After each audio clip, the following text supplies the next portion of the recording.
ഏവർക്കും നമസ്കാരം. നമ്മളിന്നൊരു പുതിയ വീഡിയോയിലേക്കാണ് കടക്കാൻ പോകുന്നത്. അത് എന്താണെന്ന് വെച്ചാൽ ഓണമൊക്കെ ഇനി വന്നില്ലയോ. അപ്പൊ നമ്മളെല്ലാവരും ഇനിയിപ്പോൾ ഓണത്തിന്റെ കറികളൊക്കെയാണ് ഉണ്ടാക്കാൻ പോകുന്നത്.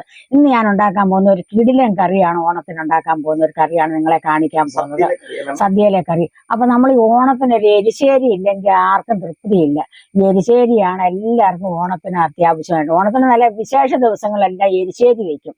അത് ചക്കയുള്ള കാലത്ത് ചക്ക എരിശ്ശേരി വയ്ക്കും, ചേനയും മത്തങ്ങായും പയറും ഒക്കെ ഉള്ള സമയത്ത് അങ്ങനെ കറി വെക്കും. എരിശ്ശേരിയാണ് സദ്യയിൽ ഏറ്റവും നമുക്ക് പഴയ കാലം മുതൽ എല്ലാവർക്കും പ്രിയപ്പെട്ട ഒരു കറിയാണ് എരിശ്ശേരി. അപ്പൊ ഈ എരിശ്ശേരി ഇല്ലാത്ത ഒരു സദ്യ നമുക്ക് പണ്ടില്ലായിരുന്നു. പണ്ട് സദ്യക്കാണെങ്കിലും ചക്ക എരിശ്ശേരി, മത്തങ്ങ എരിശ്ശേരി, അങ്ങനെ എല്ലാം അത്താഴ സദ്യക്കൊക്കെ ഭയങ്കര എരിശ്ശേരിയാണ്. എരിശ്ശേരി കൂട്ടാൻ തന്നെ ആൾക്കാർ ഇഷ്ടം പോലെ വരും. അതുപോലാണ് ഈ എരിശ്ശേരിയുടെ ഒരു രുചി. അപ്പൊ അങ്ങനെ നമ്മൾ ഒരു എരിശ്ശേരിയാണ് വെക്കാൻ പോകുന്നത് ഓണത്തിന്. അപ്പൊ അതെങ്ങനെയാന്ന് നമുക്കൊന്ന് കാണാം എരിശ്ശേരി വെക്കുന്നത്. അപ്പൊ എരിശ്ശേരി വെക്കും. പഴയകാല എരിശ്ശേരി ആകുമ്പോൾ നിങ്ങൾ ഓർമ്മയ്ക്ക് അത് ഭയങ്കര പാടാണ്. അങ്ങനല്ല, നമ്മൾ എളുപ്പം പെട്ടെന്ന് വെക്കാവുന്ന എരിശ്ശേരി. പണ്ടൊക്കെ എന്ന് പറഞ്ഞു കഴിഞ്ഞാൽ നമുക്ക് കുക്കറൊന്നും ഇല്ലായിരുന്നു. അപ്പൊ നമ്മളെല്ലാം കലത്തിനകത്താണ് വെക്കുന്നത്. അപ്പൊ ഈ എരിശ്ശേരിക്ക് പ്രധാനപ്പെട്ട സാധനം പയറാണ്. നല്ല നല്ല മമ്പയർ വേണം, ചുമന്ന പയർ. ആ പയറൊക്കെ വേവാനൊക്കെ ഉണ്ട്. അന്ന് ഗ്യാസൊന്നും ഉള്ള കാലമല്ലേ. ഞങ്ങളുടെയൊക്കെ ചെറുപ്പത്തിലൊന്നും ഓണത്തിന് ഗ്യാസൊന്നുമില്ല. അപ്പൊ എല്ലാവരും 3-4 അടുപ്പുണ്ട് ഒരു വീട്ടില്. പുറത്ത് പ്രത്യേകിച്ചൊരു അടുപ്പും കൂടെ കൂട്ടി ഓണസദ്യ ഒരുക്കാനൊക്കെ ഉണ്ട്. അപ്പൊ ഈ പയറൊക്കെ വേവണമെങ്കിൽ കുറേ താമസമാണ്. ഇന്നിപ്പോ അങ്ങനെയല്ല, എല്ലാം നമുക്ക് പെട്ടെന്ന് വെക്കാവുന്ന ഒരു കാലമാണ് ഇന്ന്. അപ്പൊ നമ്മൾ രാവിലെ കുറച്ച് പയറെടുത്ത് വെള്ളത്തിൽ ഇട്ടിട്ടുണ്ട്. ആ പയർ നന്നായിട്ട് കുതിർന്നിട്ടുണ്ട്. കുതിർന്ന എടുത്തിട്ടുണ്ട്. ഞാനത് കുതിർന്ന് കഴുകി വാരി എടുത്തിട്ടുണ്ട് ഈ പയറ്. അപ്പൊ ഈ പയർ നമ്മൾ കുക്കറിലോട്ട് ആദ്യം ഒന്ന് ഇടുകയാണ്. ഇട്ടിട്ട് 2 വിസിലടിച്ചാൽ മതി. 3ാമത്തെ വിസിലടിക്കുമ്പോൾ പയർ കലങ്ങി പോകും. അപ്പൊ നമ്മൾ പയർ ഇടയ്ക്കൊന്ന് കടിക്കണം ഈ മത്തങ്ങ എരിശ്ശേരിക്കകത്ത്. അപ്പൊ നമ്മൾ ഈ പയറാണ് ആദ്യം നമ്മൾ കുക്കറിലോട്ട് അടുപ്പ വിടാൻ പോകുന്നത്. അത് നിങ്ങളെ കാണിതേ, നന്നായിട്ട് കുതിർന്ന പയറാണ്.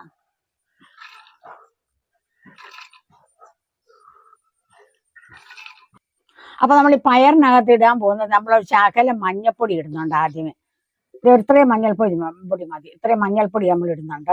പിന്നെ ഇതിനകത്ത് ആവശ്യമായിട്ട് വേണ്ട ഉപ്പാണ്. ഉപ്പിട്ട് വേണം പയർ വേവിക്കാൻ. അല്ലെങ്കിൽ ഈ പയർ വെന്ത് കഴിഞ്ഞാൽ നമ്മൾ കറിക്കകത്ത് കിടന്നാൽ ഈ പയർ കടിക്കുമ്പോൾ ആ പയറിനൊരു ഉപ്പിന്റെ രുചി വരില്ല. അപ്പൊ നമ്മൾ 1 സ്പൂൺ ഉപ്പ് മതി. അപ്പൊ അത്രയും കൂടെ നമ്മൾ ഇടുവാണ്. പിന്നെ ഇതിനകത്ത് നമ്മൾ പാകത്തിന് വെള്ളം ഒഴിക്കും.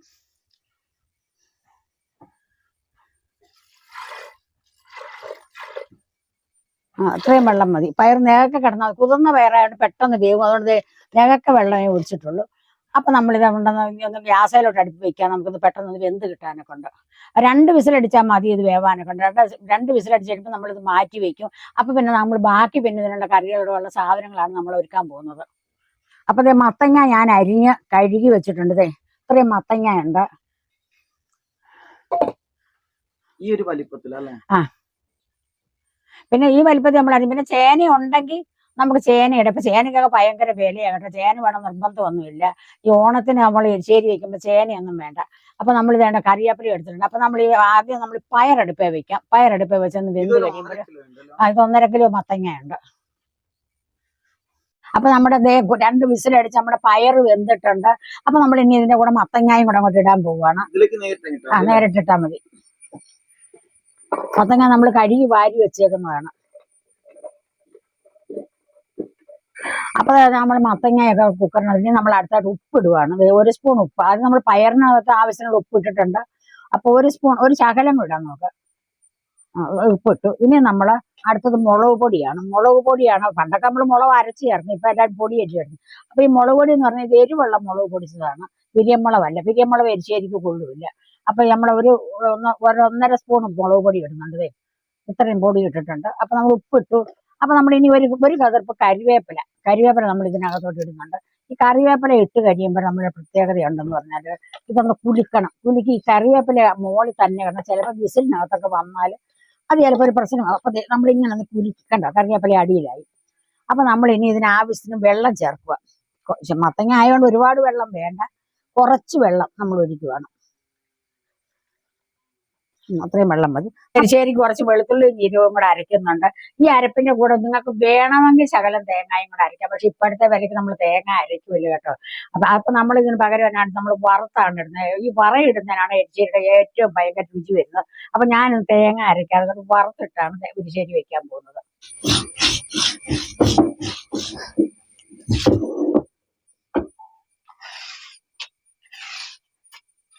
അപ്പൊ ദേ നമ്മുടെ എരിശ്ശേരിക്കുള്ള മത്തങ്ങായും പയറും കൂടെ വേവിച്ചൂടെ കൊണ്ട് വെച്ചിട്ടുണ്ട്. നമ്മൾ വെളുത്തുള്ളി ജീരകവും അരച്ച് നമ്മൾ കാണിച്ചതാണ്. പിന്നെ അടുത്ത് നമ്മൾ ഇനി ഇതിന് കടുക് പൊട്ടിക്കാനാണ്. കടുക് പൊട്ടിക്കാൻ പറഞ്ഞാൽ കുറച്ച് തേങ്ങ, നമ്മളിപ്പോ തേങ്ങയുടെ നമുക്ക് വലിയ വിലയൊക്കെ ആയതുകൊണ്ട് നമുക്ക് തേങ്ങ ഇല്ലാത്തതുകൊണ്ട് വാങ്ങിച്ചിട്ട് കുറച്ച് തേങ്ങയേ ഉള്ളൂ. തേങ്ങ എത്ര വറുത്തിട്ടാലും നമുക്ക് നല്ലതാണ്. പക്ഷെ ഇത് ഒരു മുറി തേങ്ങയേ ഉള്ളൂ. ഒരു മുറി തേങ്ങ 2 തേങ്ങയ്ക്ക് 100 രൂപയും കൊടുക്കണം. അതുകൊണ്ട് നമ്മൾ ഒരു മുറി തേങ്ങയാണ്. ഇപ്പൊ നമ്മുടെ തേങ്ങ ഇപ്രാവശ്യം ഇല്ല. അതുകൊണ്ട് നമ്മൾ തേങ്ങയ്ക്ക് ഒത്തിരി ബുദ്ധിമുട്ടാണ്. എല്ലാവർക്കും ഉണ്ട് ഇപ്പൊ തേങ്ങയ്ക്കും വെളിച്ചെണ്ണയ്ക്കും ബുദ്ധിമുട്ട്. അപ്പൊ നമ്മൾ ഒരു മുറി തേങ്ങ എടുക്കണം. അപ്പൊ നമ്മൾ ഇനി അടുത്തതായിട്ട് കടുക് പൊട്ടിക്കാൻ പോവുകയാണ്. അപ്പൊ നമ്മൾ ഇതിനകത്ത് എണ്ണ ഒഴിക്കാൻ, നമുക്ക് കടുക് പൊട്ടിക്കാം. അപ്പൊ നമ്മൾ ചീനച്ചട്ടി അടുക്ക വെച്ചിട്ട് നമ്മൾ അതിനകത്ത് കുറച്ച് എണ്ണ ഒഴിക്കാം, നമുക്ക് കടുക് പൊട്ടിക്കാനെ കൊണ്ടുള്ള. കുഞ്ഞു തവിയായത് നമ്മള് കുറച്ചെണ്ണ അത്രയും മതി, എണ്ണ. അപ്പൊ നമ്മുടെ എണ്ണ ചൂടായിട്ടുണ്ടെങ്കിൽ നമുക്ക് കുറച്ച് കടുക് ഇടാം. വിതച്ചിട്ട് ഓരില വന്നിട്ടും നാളെ വാതൂഴിതോ എണ്ണതരാം തുടങ്ങി 40 നാളെ ഒത്തുകളിച്ചു തകർത്തിടേണം. പന്തു കളിക്കണം, തുമ്പി തുള്ളേണം, ചന്തത്തിൽ വേണം കരടിയാട്ടം, ഊഞ്ഞാലിലാടണം, പാടിടേണം, മഞ്ഞാപ്പുടവയുടുത്തിടേണം, എങ്ങോ മഴയിലും നിഴല് പോലും തങ്ങാത്ത പൊന്നോണക്കാലമല്ലോ. അപ്പൊ നമ്മൾ കറിവേപ്പില ഇട്ടു. അത് കഴിഞ്ഞിട്ട് നമ്മൾ ഉള്ളി കുറച്ച് ചുമന്നുള്ളി അരിഞ്ഞിട്ടുണ്ട് നമ്മൾ കടുക് പൊട്ടിക്കാൻ.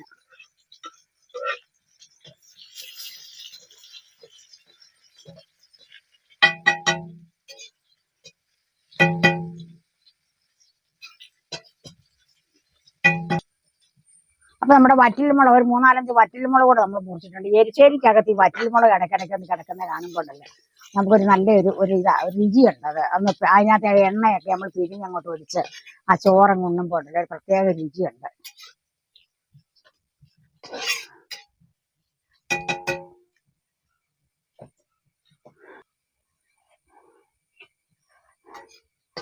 അപ്പൊ ഇതൊക്കെ ഒരുമാതിരി ചുമന്ന് തുടങ്ങിയിട്ട് അപ്പൊ ചിരണ്ടി വെച്ച തേങ്ങായും കൂടെ ഇതിന്റെ കൂടെ ഇടാം.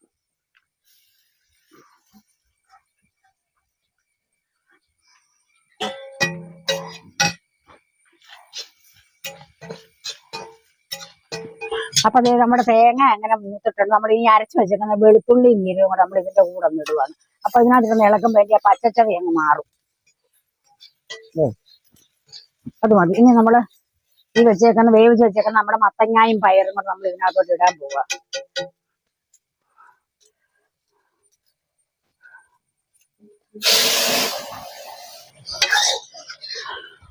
അപ്പൊ അതേ നമ്മുടെ മത്തങ്ങായും പയറും എല്ലാം നമ്മൾ എരിശ്ശേരി തേങ്ങയൊക്കെ വറുത്തെടുത്ത് ചീനച്ചട്ടി കിടന്ന് നന്നായിട്ട് തിളച്ചിട്ടുണ്ട്. ഇനി ഉപ്പൊന്ന് നോക്കട്ടെ.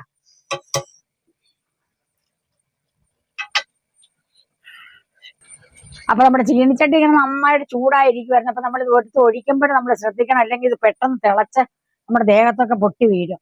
അപ്പൊ നമ്മളിത് മതി വന്നു തിളച്ച് നല്ലപോലെ തിളച്ചിട്ടുണ്ട്. ഉപ്പും എല്ലാം ഉണ്ട്, എരിവൊക്കെ ഉണ്ട്. നമുക്ക് ഇതൊന്ന് വാങ്ങി വെക്കാം. എരിശ്ശേരിയുടെ പരിപാടി തീർന്നു. അപ്പൊ അതേ നമ്മുടെ എരിശ്ശേരി റെഡി ആയിട്ട് നമുക്ക് ഇതിന്റെ ഉപ്പും എരിവും ഒക്കെ ഒന്ന് നോക്കാം. നമ്മൾ ചെറിയ പാത്രത്തിൽ എടുത്തിട്ടുണ്ട്. ഇത് ചോറിന് മാത്രമല്ല ഉപയോഗിക്കാവുന്നത്, നമുക്ക് വൈകിട്ട് ചായക്കും കഴിക്കാം, വെറുതെ കോരി കഴിക്കാം. അപ്പൊ എരിശ്ശേരി എങ്ങനെ വേണേലും നമുക്ക് കഴിക്കാം. അപ്പൊ നമ്മളൊന്ന് നോക്കാം ഇതിന്റെ ഉപ്പും എരിവും എരിവും ഒക്കെ എങ്ങനെയുണ്ടോ നമുക്കൊന്ന് നോക്കാം. രുചി